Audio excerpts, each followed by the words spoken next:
babe sililo sebantwana bakho bakhala emhlabeni. Bathi emhlabeni wasemhlabeni bona badukelana nekuphila, mhlaba onembeza babo badukele emaweni. Bathi bona baphambana nabo nembeza babo, mhlaba phume emakhaya bathi bawuphanda bakhohla kuthandaza. Hey base bakhonta imali kakhulu, umkhuleko bawubeka eceleni.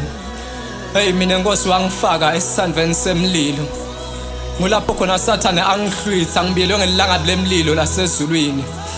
Ukukhuluma kwakho Nkosi kuyalibisa lithemba kithi, wena uyinsika yokukelela mhlathitha tethu ujabulela kwehluleka kwethu.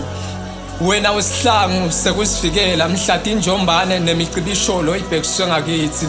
Hey lapho khona inhlithiyo talabazondako titfunikala uma kunuka impumelelo emakhaleni ethu. Nebemndeni benangathi basijabulela kanti basiphehlele imali lamnyama emakoneni. Impumelelo iduka seyifika eminyango, ukukhathala netinhlungu tingene nesivalo phakathi kwethu. Yathi inkondlo ima kancane mfoka Malinga, ngathi nama ke ngithule kukhulume wena Moya Ongcwele, thanda umsamalinga.